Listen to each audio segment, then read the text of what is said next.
Hey everyone, it's Ben Hardy here, and in today's video, we'll be looking at the Nissan Armada SL. This is the best bang for your buck Armada. Before we get in this video, I want to give a huge shout out and thank you to the Nissan here in Salt Lake for giving me some time with this Armada. I'll include a link to their website in the description down below. If you have any questions and need any help, just ask for Paul. I'll also include a link to my car buying guide. Let's get into it.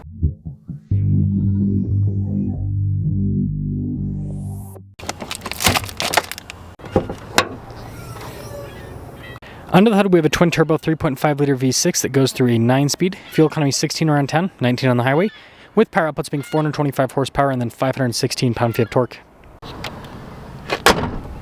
Now, before I move forward with this review, I do want to mention if you want to see more videos just like this, then I recommend you subscribe because I post content every single day. Starting with the hood, very large, very broad, boxy, all of that. Same thing with the headlights here, and I actually really like the new headlight design. You notice how that kind of bleeds into the chrome trim here on the grille. I've got the new Nissan logo there. Fog lights down below, and you got more nice chrome trim as well. And yeah, I think it's definitely big and in your face. Our turn wheel setup is 275 by 50 by 20. You can see the wheels are completely, well, silvered out and blacked out, mixed together. It's a cool look. We've got a little venting there on the side with the chrome trim. And you can see the little splash guard, and then got the fixed side step there. And then I like the blacked out mirror cap and the pillar. I think that's kind of cool looking. And then here is your full side profile.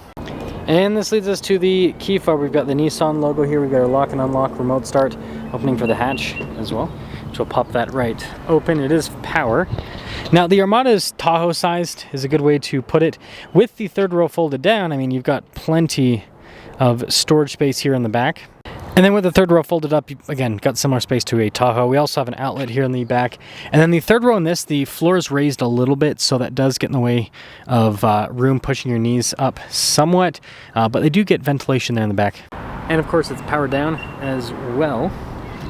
And this is kind of cool with a little light there on the side. Got the Armada logo there in the center, SL there at the bottom. I think this SL version actually looks really sharp. This leads us inside where, this is kind of cool, we've got the stitching and everything that goes across down below as well. Now look at these seats. It's a really nice trim on these. They're not perforated or anything, but you've got a kind of nice little contrast with the brown. It's been inserted. Side step helps out. You also have a grab handle, so you can put yourself in. Legroom back here is good. Got a little storage pocket. Got our own climate zone here in the rear. Got all the buttons right there. And then you can see here the USB ports as well. Got this little cup holder armrest in the center too, and there's more ventilation up top. And then popping up front, you can see again we've got more of that nice soft touch trim throughout down below as well. All of our window controls, the mirrors do power fold in. Got your memory seat function, blind spot monitoring with the mirrors. Payload on this is $14.44. And then here's the front seat, again with the contrast of the brown. Power adjustments here on the side. Got your parking brake here. Your lane steering assist, so like it'll actually steer for you, which is nice. Heads-up display, that's for the hatch to open it up. Steering wheel's power adjustable. And let's start her up.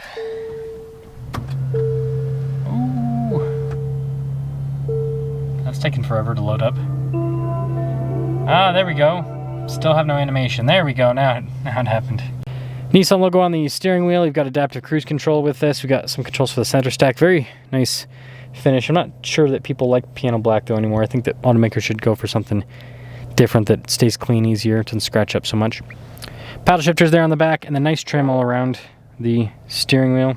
So, center gauge cluster here is fully digital, very customizable in terms of the information that you can display on the cluster, and then it will show you the drive modes. And this has a ton of modes for both on-road and off-road use, so they really do expect you to be able to do everything with the Armada. 360 camera system, really good resolution actually. Hope that this makes its way into other Nissans. But as for the infotainment system itself, it does have a shortcut bar here. I think that that's pretty user-friendly with the infotainment system, and it's pretty responsive overall. And then these tabs, everything is, sorry about the camera there, nicely labeled. And so I would rate this infotainment system relatively high in terms of the usability. The look, well, kind of popped onto the dash. But speaking of the dash, there's nice soft touch trim kind of all over, so it feels more upscale. Got a bunch of physical controls down below for like the camera, the radio, climate controls, and we do have heated seats and heated steering wheel, no cooled seats with this. drive mode select there, I do have hill descent control, and then your transmission selects a bunch of buttons. This does have auto as well as 4-wheel high and 4-wheel low. Stability control and your auto stop start, phone charging pad, some cup holders. This is nice. And then got some nice trimming on the side. Giant center console here. And more of that kind of like rugged trim there in the center. And then no center with this. So this leads us to the window sticker, and you can see this is an SL. Got a few options added to it. $72,300 is the total MSRP on this. So it's like about 10 grand less than like a Pro 4X or Platinum pretty much. Let's see how it performs. Not too hard to get in and out of. So, I've only reviewed air suspension versions of the new Armada, and it's this new platform in general, I think, because the QX80 also has air suspension. So with these standard springs, well, I drove this car over to this lot. What I noticed right off the bat is it's actually more comfortable in certain ways. So the air suspension deletes like the little things in the road, like the little cracks in the asphalt and all of that. But this actually handles the bumps better. The air suspension is a little bit more crashy over the bumps. This actually feels like it's just better dampened over big bumps, which is interesting because the Pro 4X comes with air suspension. And that's going to help out with ground clearance, but then it's going to be a downside when it comes to riding rough. Now, I haven't taken a Pro 4X off-road, but I watched some off-road reviews, and that's kind of what it seemed like people were saying, is that the ride wasn't the most comfortable. Now, power on this is great. It is definitely more of a peaky powertrain, where it builds quite a bit of power up top. But it's got enough low-end grunt that it's good enough where I don't feel like I'm lacking or I'm missing out. But yeah, they're just tooting around. Feels like it's just fine.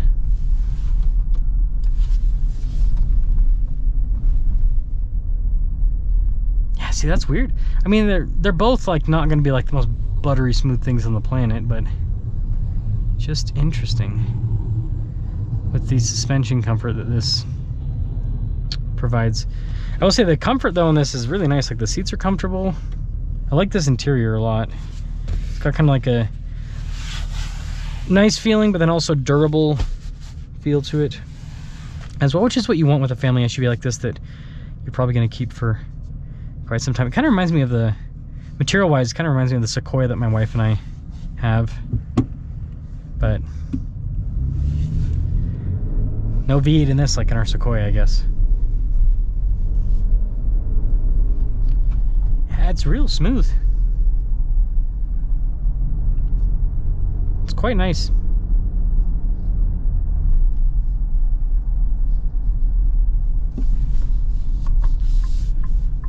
So I guess we're getting to summing things up here with the Armada SL. I do think this is a sweet spot. I mean, cooled seats are nice, but really if you just get good window tint and you use your AC, they're not necessary. So it's a nice feature, but it's not necessary. Window tint, I would say, goes further than cooled seats. Good window tint. Man, that is full of water. That's crazy. But yeah, other than that, I think it's solid. The thing that I think that Nissan's going to struggle with is GM has, and Ford to an extent too is part of this, but GM really has a monopoly on these full-size SUVs, and this isn't priced any lower than the GM competitor. And so I think in this segment you kind of have to, I feel like you kind of have to buy the customers away from GM. Just my 2 cents on that. I think that might be a little bit of a thing for Nissan, but it is a nice SUV, and I think some people like the unique looks this has, right? Because everyone has a Tahoe. And then I think a lot of people like the drive too, and the features and the interior, because this definitely has a better, like a higher quality feel than a GM. I don't care what anyone says. GM just feels cheap and plasticky. This actually feels like it's somewhat well built. So let me know your thoughts.